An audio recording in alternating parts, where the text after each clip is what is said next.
반갑습니다. 안겔레스 경신교회 장문구 목사입니다. 필리핀 선교지망 임원쌤이나 집사의 자격과 직무에 대해서 이 시간 같이 살펴보겠습니다. 기독교 대한감리회는 집사 직분에 대해서 매년 인준을 받도록 그렇게 하였습니다. 연말이 되면 당회를 하고 그 당회에서 새롭게 또 연임해서 인준을 받는 것이죠. 부르심, 또 그 자격, 그 직무 모든 것들을 돌아보며 새로운 마음에 다짐을 하는 그러한 기회입니다. 그 임원들은 1년에 한 번 이상 임원 훈련을 해야 합니다. 교리와 장정에 따라서 임원으로서 갖춰야 되는 소양들이 있고 그것을 훈련하는 기회인데 이 시간이 그에 해당하는 시간입니다.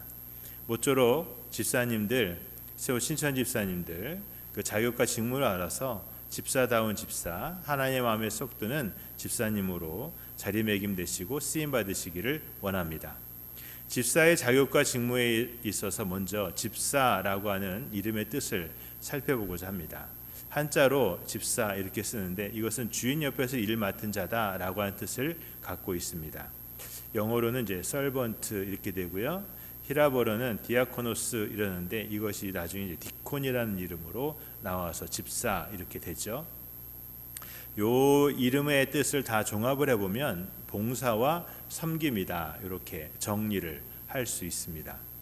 이 집사라고 하는 이름을 가지고 오늘 살펴볼 터인데 우리는 크게 두 가지를 살펴볼 것입니다. 하나는 이제 성경에서 집사를 뭐라고 말하고 있는가라는 것이고요.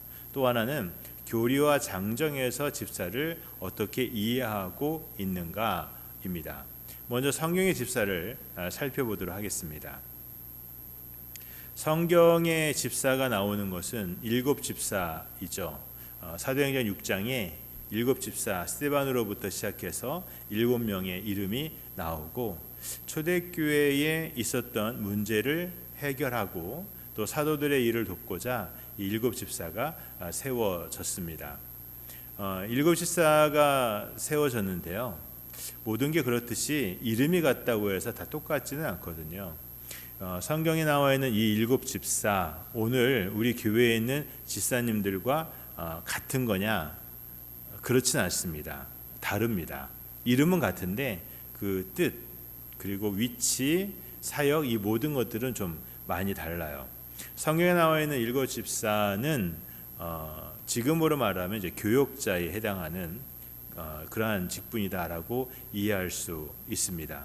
그러면 오늘 교회 집사님을 얘기하는데 성경에 이 7 집사를 얘기하는 게 맞겠는가라는 생각을 할 수 있겠는데 하나님의 일꾼이라고 하는 이해 속에서 이 7 집사를 살펴보는 것은 좀 유익할 수 있습니다. 하나님이 이러한 일꾼들을 필요로 하시는 것이죠.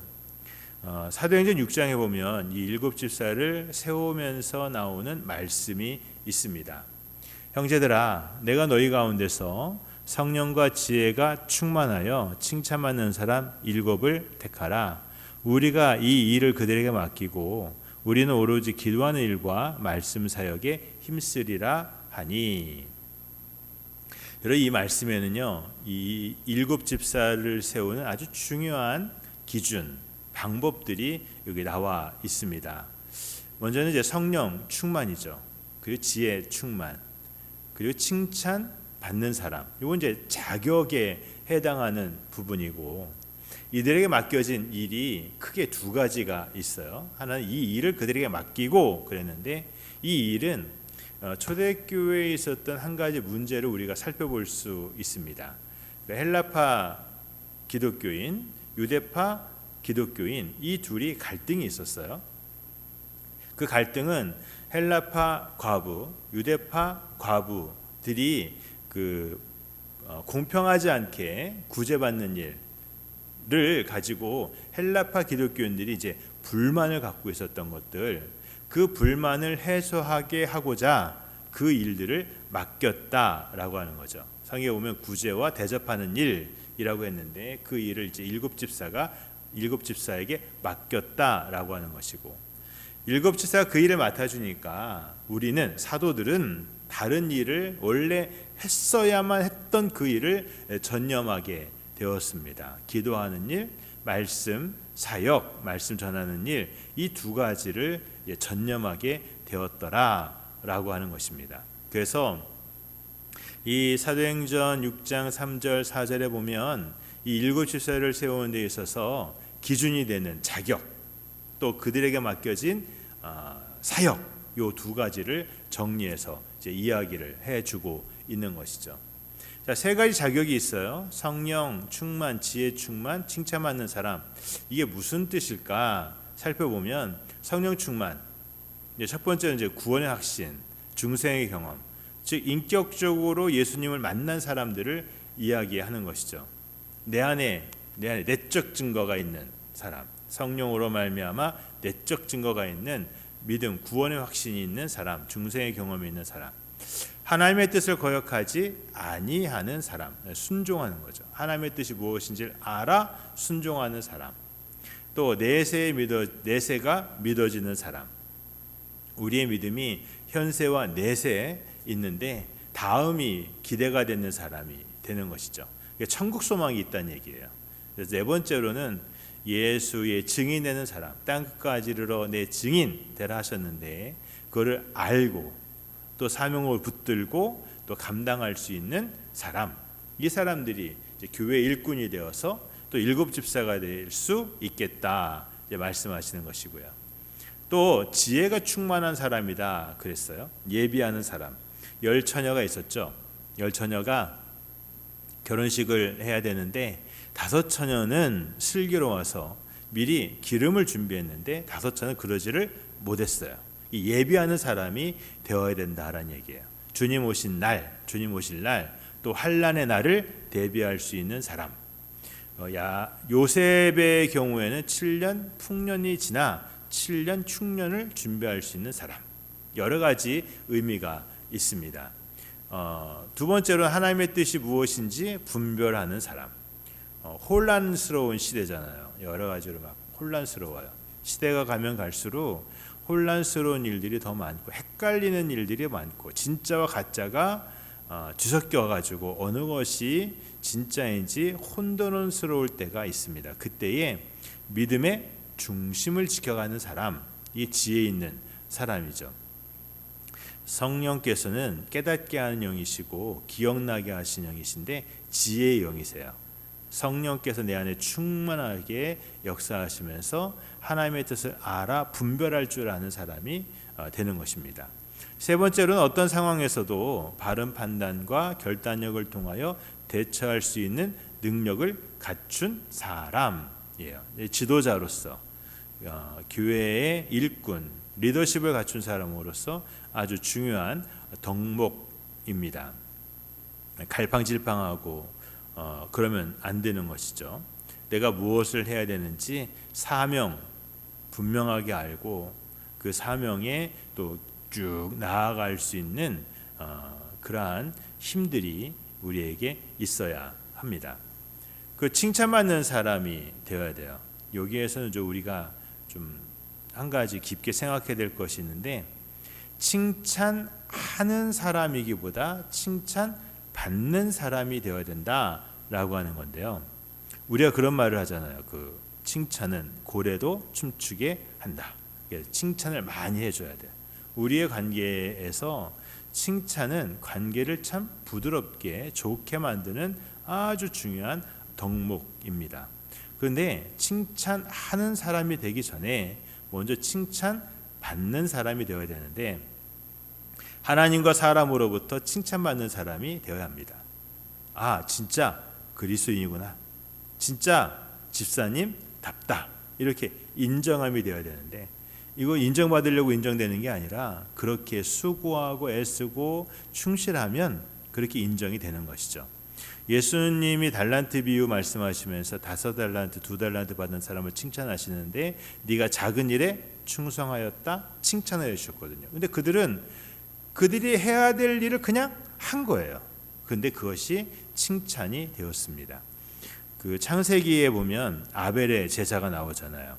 그 아벨의 제사에 대해서 히브리서 11장 4절에 보면 이렇게 인정을 하고 있어요. 믿음으로 아벨은 가인보다 더 나은 제사를 하나님께 드림으로 의로운 자라 하시는 증거를 얻었나니 그랬어요. 여기서 아벨은요 더 나은 제사를 드렸다고 그랬고 또 그가 의로운 자다라고 인정을 받았다라는 것이죠. 우리가 교회 일꾼이 되어서 우리가 이렇게 인정받을 수 있는, 야 진짜 집사님인데, 진짜 하나님의 사람인데 이렇게 인정이 되었으면 좋겠어요. 그러니까 우리가 임원이 되면서 특히 집사님들 가운데 내가 무슨 집사예요, 뭐 잡사지 뭐 이런 얘기를 하는 경우가 가끔 있어요. 그거는 절대로 스스로 그렇게 말해서도 안 되고 그렇게 서로 이야기해서도 안 됩니다. 왜냐하면 직분은 하나님이 주신 것이고 또 하나님이 귀하게 여기신 것인데 그거를 함부로 말하는 것은 옳지 못하죠. 오히려 칭찬받는 사람이 되어야 합니다. 수동태예요. 인정을 받기 위해서 애쓰는 게 아니라 나 좀 인정해줘, 알아봐줘 이게 아니라 칭찬을 받는 것이죠. 그 자연스럽게 되는 것이죠. 자, 이것을요 이제 이렇게 그림으로 그려볼 수가 있어요. 초대교회에서 7 집사는 어땠을까? 이들에게는요 그 내적인 것과 외적인 것이었습니다. 이 내적인 것이라는 게 이제 보이지 않는다는 뜻이고, 외적이라고 하는 것은 이제 보인다라는 뜻이고요. 또 직무, 사역, 일, 맡은 것 이렇게 되는 것이고, 자격은 그에 걸맞는 조건들 이렇게 이야기를 할 수 있겠죠. 이것이 사역도요, 직무도 내적인 직무가 있고 외적인 직무가 있고요. 자격에 있어서도 내적인 자격이 있고 외적인 자격이 있어요.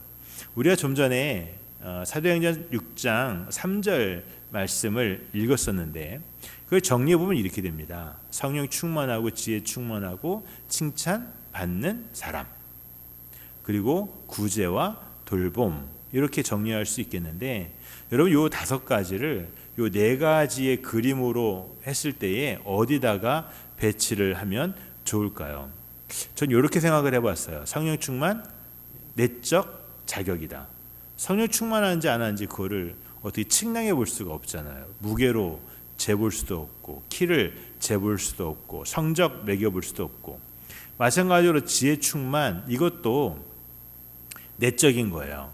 얼마나 지혜로운지. 공부해서 시험 성적은 우리가 1점이다, 2점이다, 10점이다, 100점이다 할 수 있지만 지혜는요 이게 안 되거든요. 삶의 지혜, 성령께서 주신 지혜, 이거를 점수 매겨보기가 어렵죠.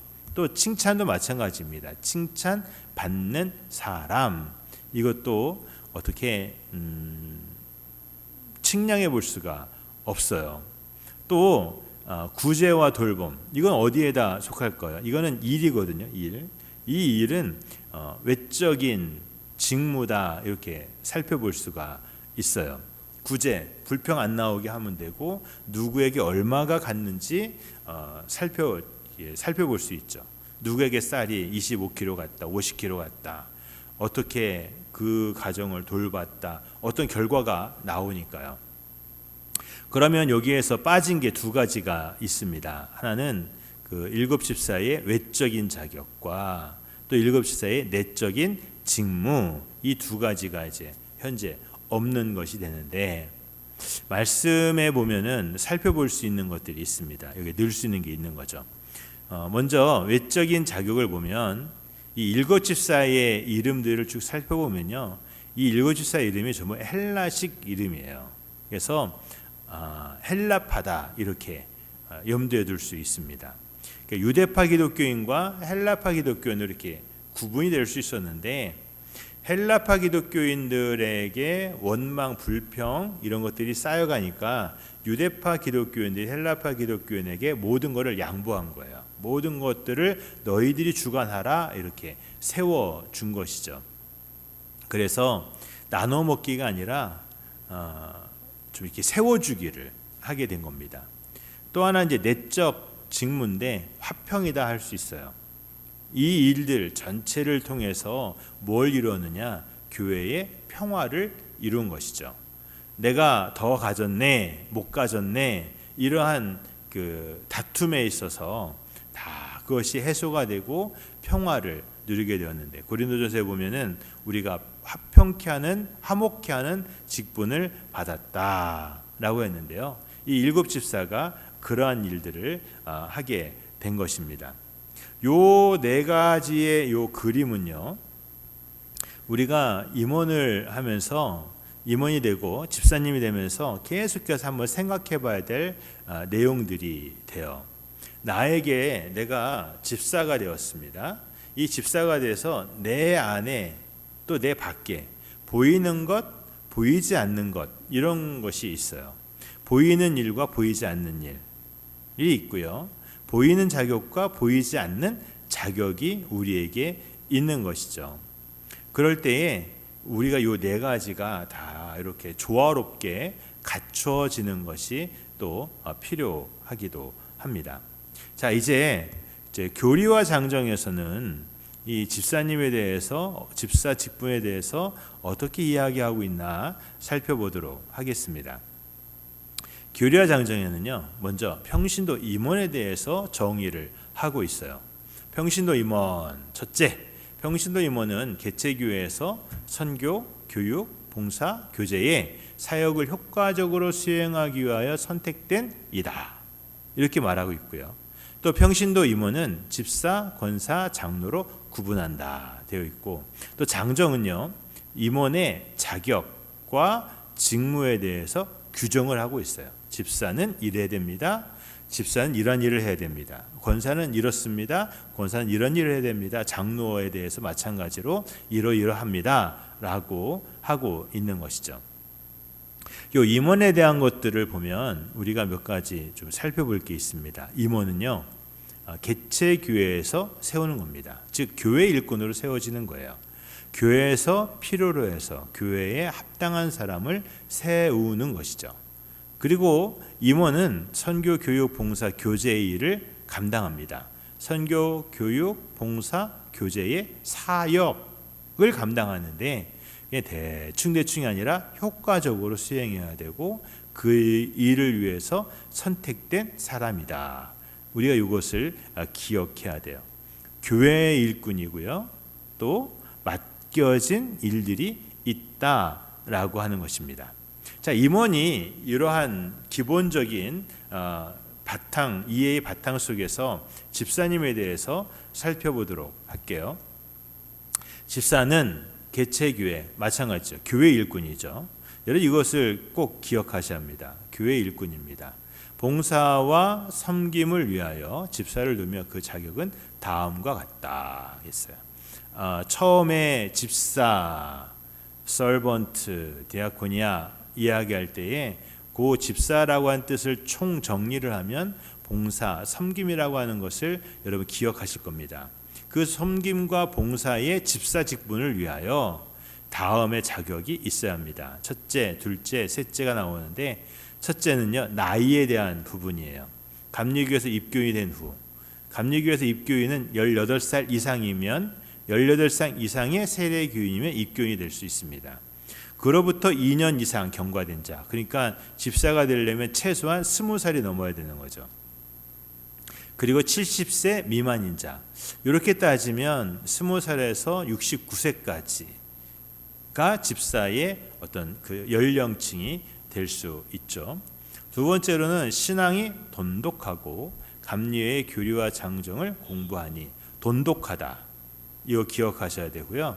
교리와 장정을 공부하니, 그래서 지금 그 공부를 하고 있는 겁니다.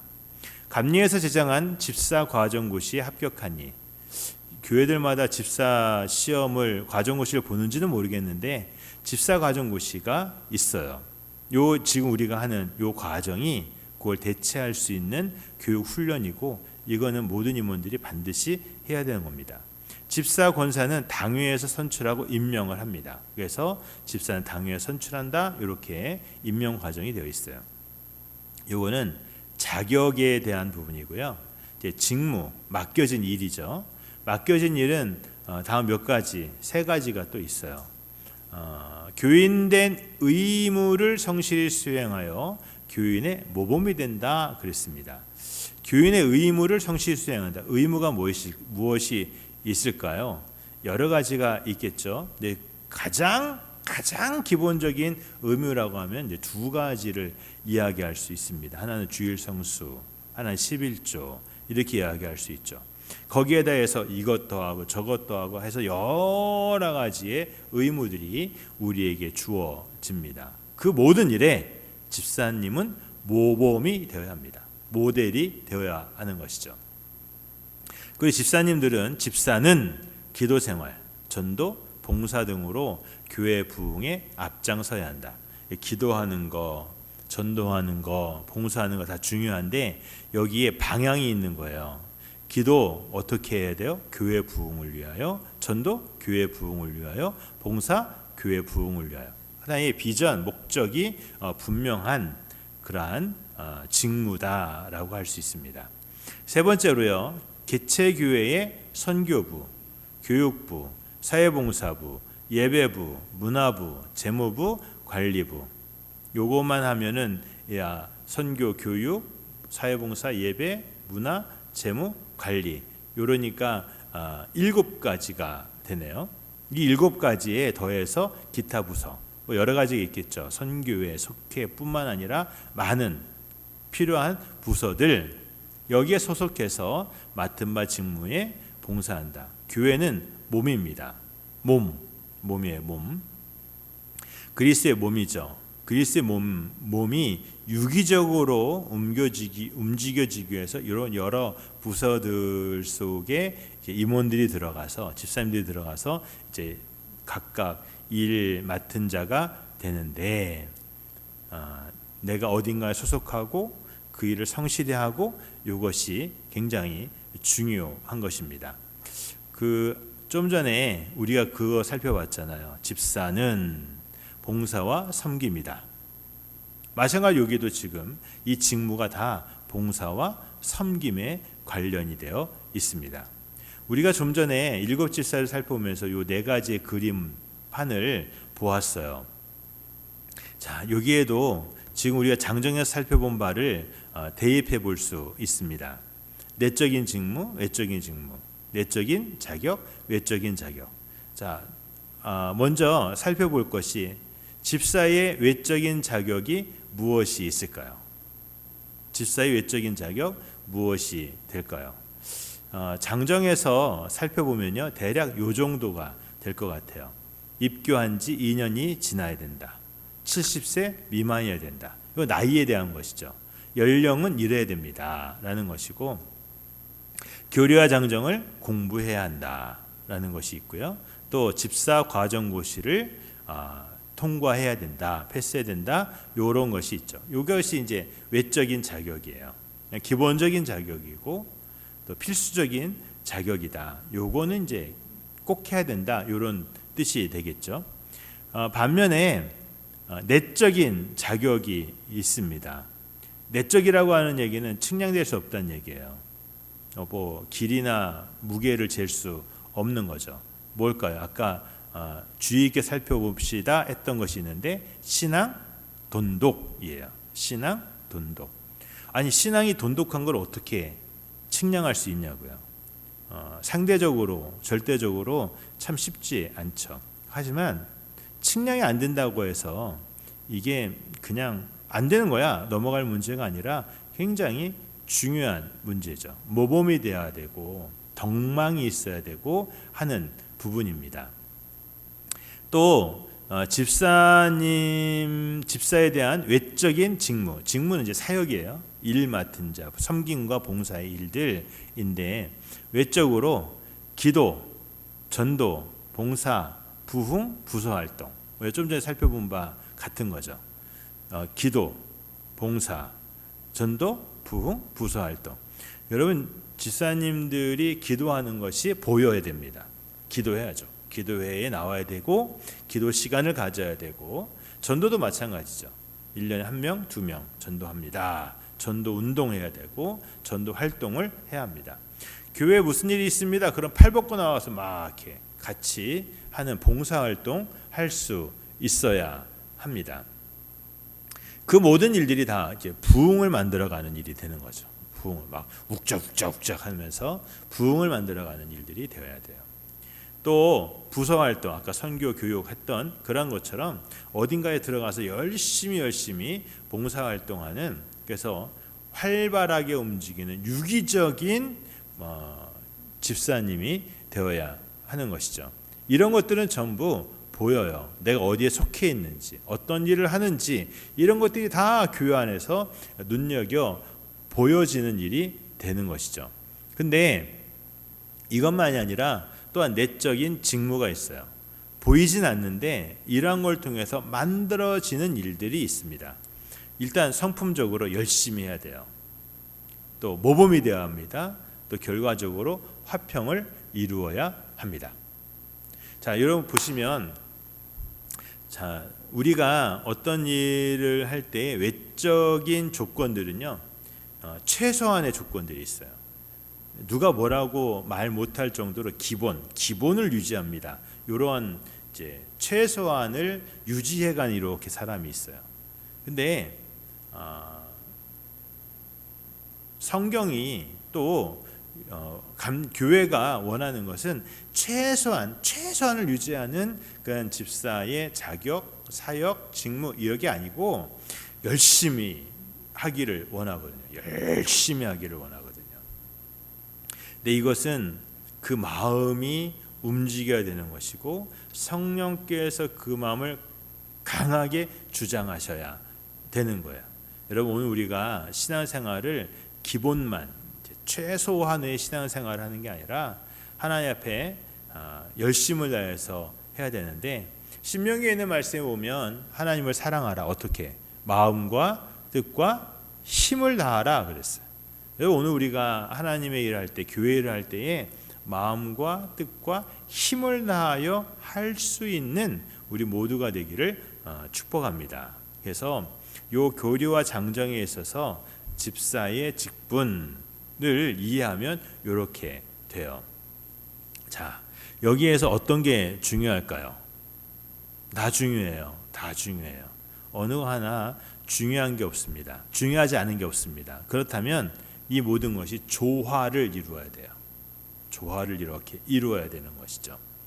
어떤 과정, 나이든 뭐든 다 필요하니까 만든 것이고, 또 그 속 사람에 의해서 움직여지는 내적인 직무, 이것도 굉장히 중요한 것이죠. 근데 우리가 한 가지 생각할 것은 보이는 것과 보이지 않는 것, 어떤 게 더 중요할까요? 보이지 않는 게 더 중요해요. 또 자격과 직무, 어떤 게 더 중요할까요? 직무가 더 중요해요. 그래서 보이는 것보다는 보이지 않는 부분에 더 충실해야 되는 것이고, 어떤 자격을 만들어가는 것보다 내가 맡겨진 일을 성실히 감당하는 것이 더 귀하다. 이 마음을 우리가 가질 필요가 있습니다. 이게 굉장히 중요한 것이죠. 이제 감리교 집사 직분의 변천 과정에 대해서 살펴보려고 합니다. 집사 직분에 대해서 성경과 교리와 장정에서 어떻게 이해하고 있는지를 보았죠. 이것이 역사성이 있어요. 감리교회가 많이 성장을 했습니다. 많은 교회가 생겼고 교역자도 많아졌고 교인도 많아졌는데, 그러면서 그 직분의 이해도 이제 달라지기를 시작한 부분이 있죠. 달라졌지만, 변화의 과정이 있지만, 그 시작부터 이렇게 살펴보면 이 집사 직분이 갖고 있는 의미, 또 중요성의 포인트들, 이런 것들 우리가 좀 이해할 수 있게 됩니다. 그래서 지금은 집사 과정의 변천 과정에 대해서 살펴보고자 합니다. 원래 감리교회는 집사 직분이 없었습니다. UMC 영향을 받아서 평신도 그룹이 활성화되면서 고정적인 직분 없이 그 역할, 사역에 따라서 유사, 탁사, 속장 이러한 것들이 있었습니다. 근데 이것은 이제 고정적인 일이기보다도 사역에 속하는, 직무에 속하는 일이 되었어요. 유사는 재무부이고, 탁사는 관리부이고, 속장은 선교부, 이것이 1974년 총회를 하면서 이 모든 것이 하나의 직분으로 이렇게 묶어졌는데 그게 집사가 된 것이죠. 이게 집사로서 재무부, 집사로서 관리부, 집사로서 선교부에 들어가서 일을 하는 그런 것이 이제 된 것입니다. 그런데 우리가 처음에 집사 그러면 매년 인준을 받는다고 했지만 실제로는 집사가요, 한 번 집사면 권사가 되기까지 계속 집사로 이렇게 가거든요. 그래서 직분이 이제 항구적인 연속성 있는 직분으로 주어지게 되었습니다. 이 변화의 과정인 것이죠. 이렇게 되면서 1974년부터 교회 안에 하나의 직분의 체계가 만들어지기를 시작하는데 여기에는 긍정적인 요소와 부정적인 요소가 같이 혼재를 합니다. 긍정적인 요소라고 한다면 평신도 리더십의 강화다 이야기할 수 있어요.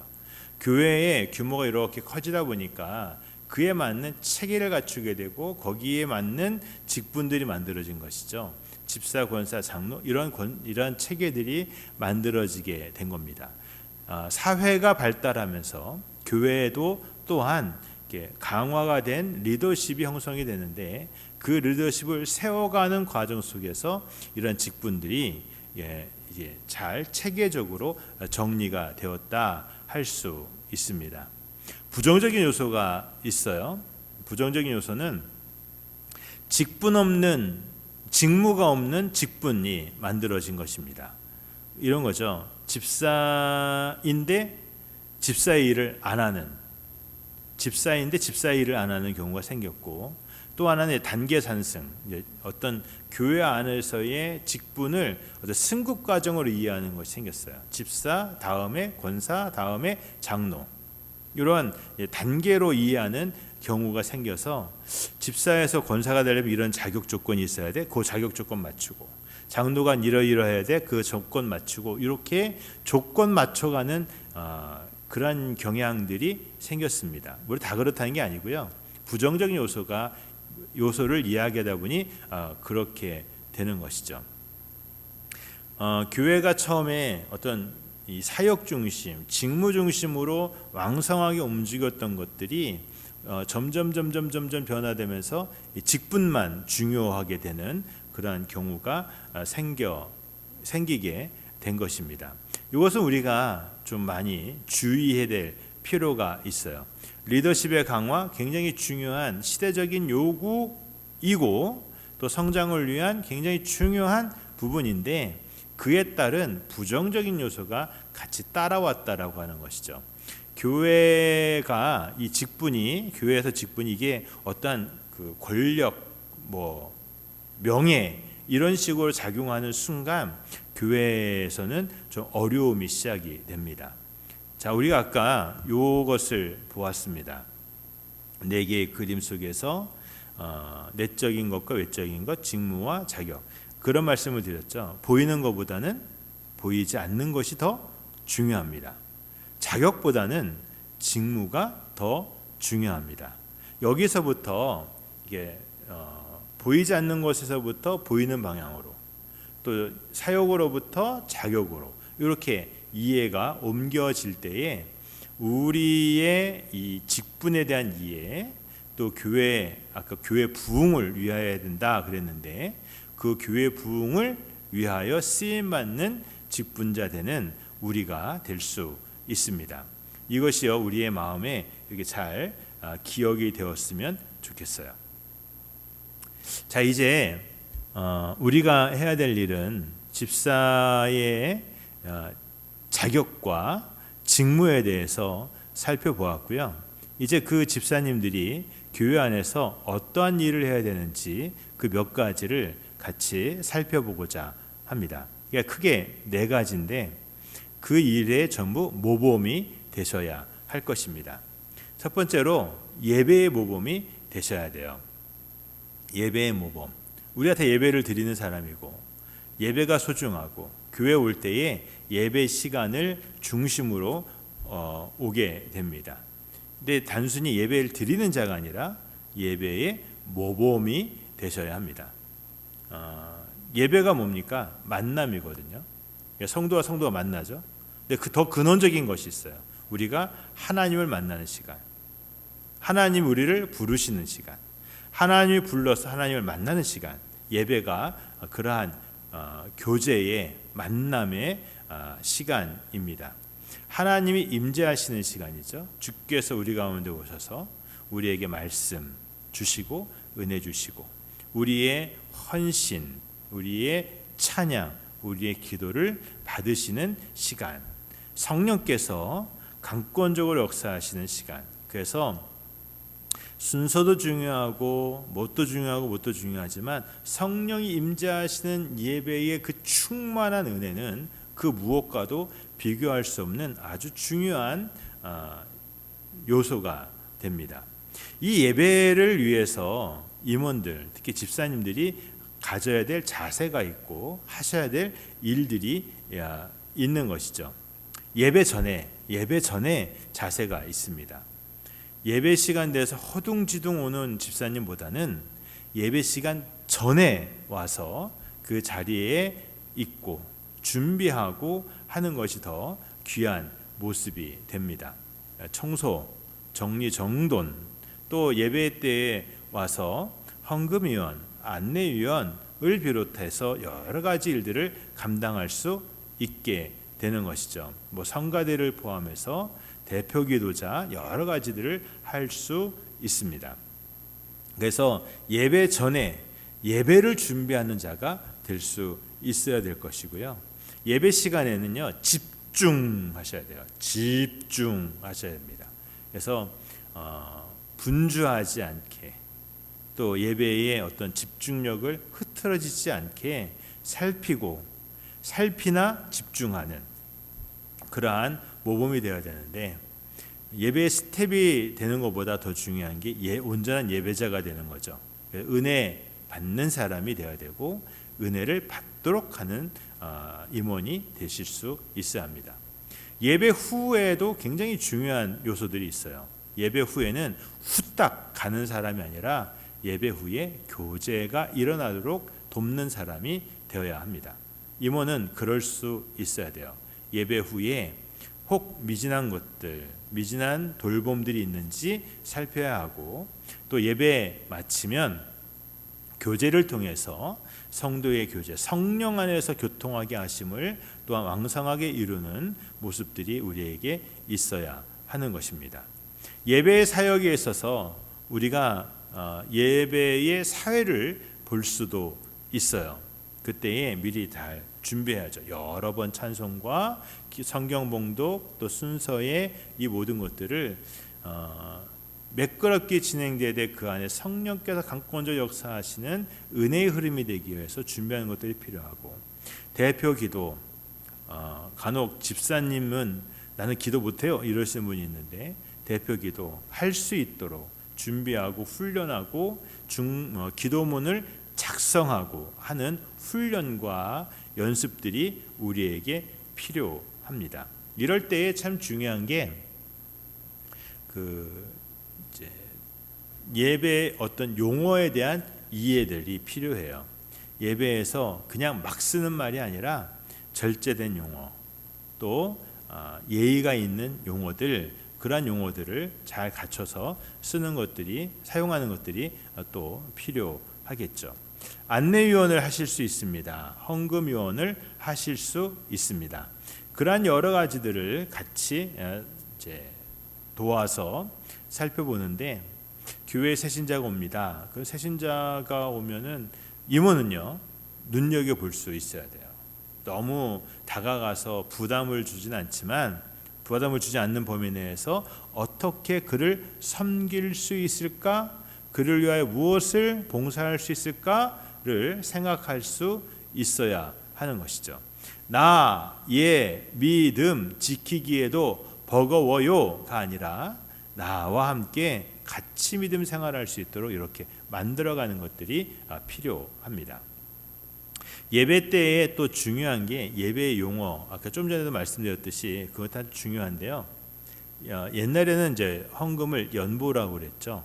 그다가 헌금 그렇게 했는데 이거를 잘 모르셔서 간혹 어르신들 보면 이런 분들이 있어요. 현금 이렇게 말씀하는 분들도 있어요. 틀리지 않죠. 뭐 다 현금이니까. 그런데 현금이 아니라 헌금이죠. 우리가 교회에서 쓰는 용어들을요 잘 지혜롭게 갖춰서 사용하는 것, 그것은 좀 고상한 기독교인이 되어가는 모습이다라고 할 수 있을 것입니다. 예배 전에 우리가 헌금을 준비하고 또 예배를 돕기 위하여 여러 가지를 준비하는 것들 우리가 잘 갖춰서 허둥지둥 되지 아니하고 준비 없는 모습으로 되지 않도록 그렇게 세심한 마음, 세심한 신경을 쓸 수 있기를 바랍니다. 두 번째로 전도의 모범이 되셔야 돼요. 교회의 존재의 목적이 뭡니까? 교회의 존재는 땅끝까지 이르러 복음이 증거되는 것이고, 예수님은 마태복음 28장에서 모든 민족을 제자로 삼아 모든 민족을 제자로 삼아 세례를 주라 말씀하셨어요. 한 영혼 한 영혼의 구원, 이것이 굉장히 중요한 것이고, 또 교회 복음 전도 복음 전파가 교회의 존재 목적이 됩니다. 교회는요 공동체인데 자연스럽게 만들어진 공동체가 아니에요. 목적이 있어요. 부르심이 있어요. 부르심에 합당한 목적이 있는 곳, 이것이 교회이죠. 그리스도의 사랑, 그리스도의 소망을 증거하는 것이고, 복음을 통하여 한 영혼 한 영혼을 주 앞에 나와 구원받게 하는 것이 우리의 존재 목적이 됩니다. 이것이 교회의 필요성이고 교회의 존재 이유인 것이죠. 전도가 얼마큼 중요합니까? 전도 혹은 선교, 이것은 하나님의 일에 참여하는 아주 중요하고 소중한 방법입니다. 전도에는 여러 가지 방법이 있죠. 축구전도, 노방전도, 문서전도, 방송선교, 특수선교를 비롯한 여러 가지의 방법이 있는데 그 중에 그 모든 것들의 기본이 되는 것은 관계전도인 것 같아요. 좋은 관계, 그리스도인으로서 복된 관계를 만들어가는 것, 모범으로서의 보이는 그리스도인의 모범을 보이는 것, 이런 것이 전도에서 아주 중요한 모습이다라고 생각을 합니다. 그래서 그런 것들 통해서 한 영혼 한 영혼을 주께로 인도하고 교회가 부흥하고 하나님 나라가 이루어지도록 만들어가는 것, 그것이 우리가 가져야 될 생각이고 중심입니다. 전도는 지상 명령이죠. 땅끝까지 이르러 내 증인 되라 하신 지상 명령입니다. 전도는 죄인을 구원하고 생명을 구하는 일이기에 굉장히 중요합니다. 한 영혼, 천하보다 귀한 영혼이라고 했는데 예수 십자가의 보혈로 한 영혼 한 영혼을 주께로 인도하는 것입니다. 또 전도는 성도의 의무이고 하나님 나라를 성취하는 신앙생활에서 가장 귀하고 가장 보람된 일인데, 예수님이 이렇게 말씀하셨거든요. 추수할 때가 되었는데 추수할 것은 많은데 추수할 일꾼이 부족하다. 그 일꾼이 바로 우리가 되어야 하는 것이죠. 그래서 임원들은 1년에 전도해야 되겠다라고 하는 거룩한 부담감과 전도의 목표가 있어야 합니다. 내가 한 영혼을 구원하겠다, 한 영혼을 주께로 인도해야 된다라고 하는 거룩한 부담감이 있어야 합니다. 그러한 부담감을 가지시기를 바랍니다. 그리고 세 번째로 교육의 모범이 되셔야 돼요. 교육의 모범, 마태복음 28장에 가르쳐 지키게 하라 했습니다. 가르쳐 지키게 하라. 말씀 공부해야 되고, 말씀을 가르쳐야 되고, 또 그리스도의 도를 가르쳐야 되고, 우리가 세 가지 부분에서 이것을 생각할 수 있어야 합니다. 첫째로는 가르침을 받아야 합니다. 나도 받아야 돼요. 나도 공부해야 돼요. 그래서 교회에서 열리는 성경 공부 프로그램에 내가 기꺼이 참여하여서 정기적으로 성경 공부를 할 수 있어야 합니다. 우리가 주의해야 될 것이 교회 밖에 나아가서 성경 공부하는 것에 대해서 많이 주의를 해야 돼요. 하나님은 이 땅에 수많은 교회를 두셨는데 그 수많은 교회 중에 나를 위한 교회는 한 교회예요. 그 교회에서 신앙생활하고 말씀 받고 성경 공부하고 은혜 받고 하기에 충분합니다. 충분해요. 끼웃끼웃거리지 않아도 되는 것이죠. 나는 가르침을 받아야 할 책임이 있다. 나의 목양자가 되시는 담임 목사님의 말씀을 받고 그로 충분하다라고 하는 것이고요. 두 번째로는 가르쳐야 될 책임이 우리에게 있습니다. 그 교회에 여러 가지 부서가 있고 그 봉사의 직이 있는데요. 우리 집사님들은 반드시 교사를 했으면 좋겠어요. 교학교 교사를 한 번 이상 거쳤으면 좋겠어요. 그래서 이 말씀을 가르치는 훈련과 과정들을 같이 가졌으면 좋겠는데, 그러다 보면 이 성경을 좀 잘 이해하실 수 있게 될 것 같고 이 교육의 중요성을 공감할 수 있을 것 같습니다. 그 성경 교육은요, 구약 신약 할 거 없이 언제나 중요했습니다. 그래서 우리 집사님들이 교회 학교의 교사로서 그렇게 수고하시는 것 굉장히 중요하고 가치 있는 일입니다. 세 번째로는요, 가르치도록 돕는 책임이 우리에게 있어요.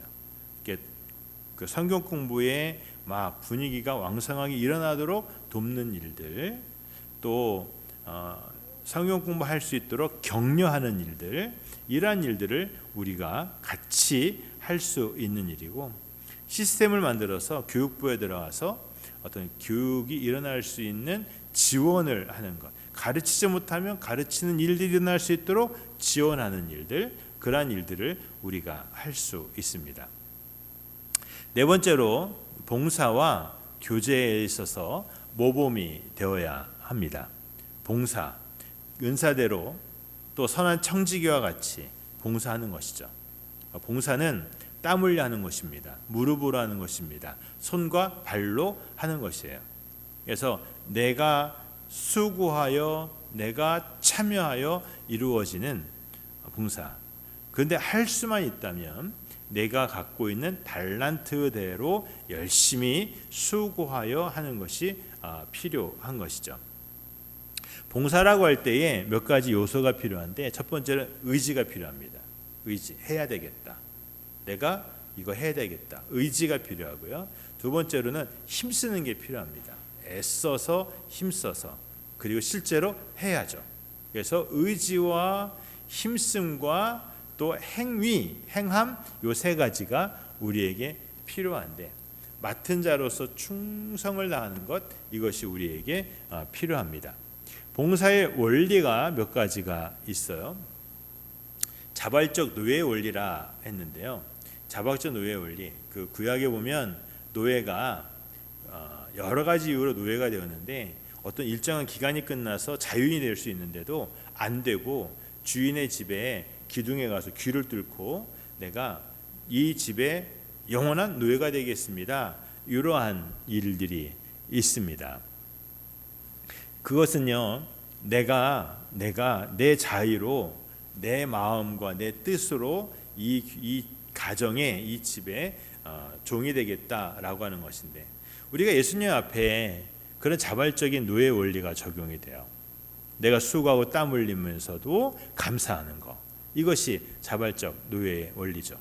선교를 가보면 그런 일들이 벌어집니다. 한국에서 비행기 값 드리고 자기 경비 쓰고 자기 시간 쓰고 이러면서 와가지고 열심히 봉사하고 열심히 섬기고 열심히 선교하고 돌아가면서는 내가 은혜 받았다고 그러고 이러면서 돌아가잖아요. 이것이 자발적 노예의 원리에 속하는 것인데, 우리가 하나님의 일을 할 때에 그러한 마음의 움직임이 있어야 되는 것이죠. 또 썩은 미랄과 같이 봉사하는 원리가 우리에게 있어야 합니다. 내가 죽지 않으면, 내가 썩지 않으면 열매를 맺을 수가 없어요. 나의 땀과 헌신이 자라서 열매가 되는 것이죠. 자기 부정의 원리, 내 고집 세우면 교만이 되어서 이것이 하나님의 일을 이룰 수가 없습니다. 믿는 자에게는요, 하나님의 일꾼에게는 굉장히 중요한 것이 숨겨져 있는데 순종이에요. 하나님의 뜻에 기꺼이 순종하겠습니다. 이 마음들이 우리에게 있어야 되는 것이죠. 봉사의 원리가 우리에게 적용이 되어야 됩니다. 봉사의 원리, 봉사의 태도. 봉사의 태도는 첫 번째로 작은 일에 충성하는 겁니다.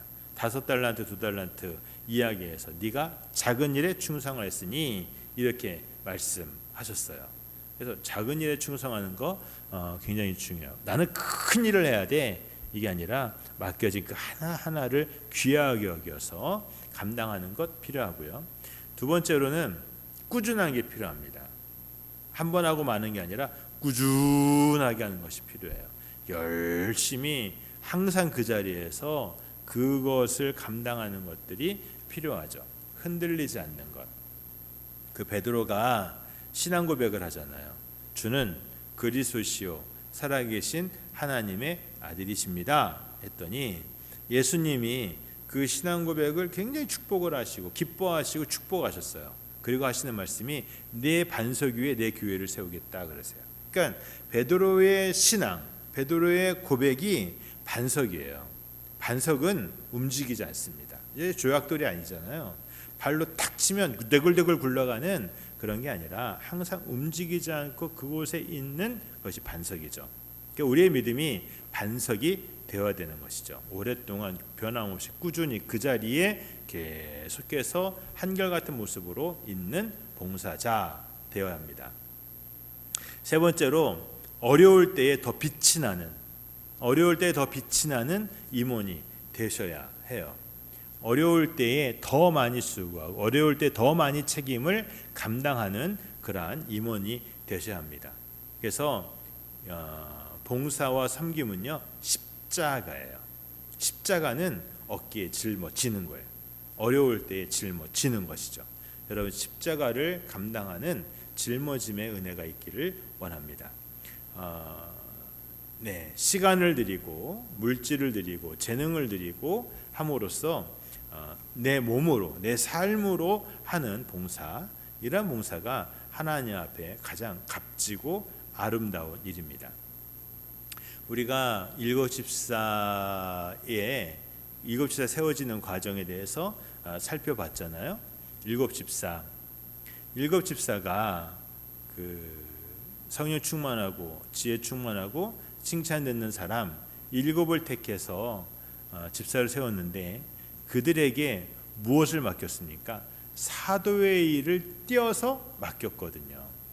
그래서 임원은 단임 목사의 짐을 나눠질 수 있어야 돼요.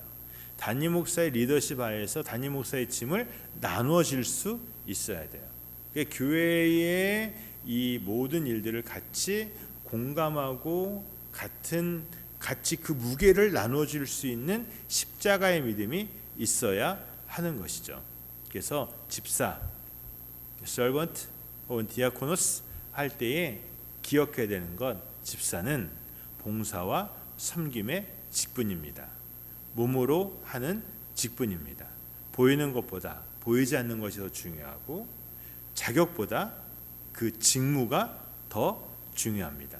우리가 이것을 기억하고 그래서 교회에서 필요한 일꾼, 교회에 꼭 필요한 일꾼이 되시기를 바라고요.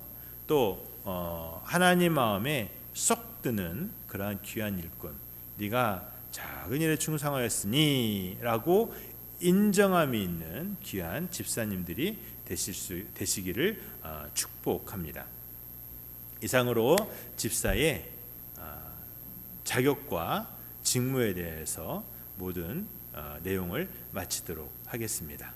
수고하셨고요. 하나님의 마음에 쏙 드는 집사님들 되시기를 바랍니다. 이상입니다.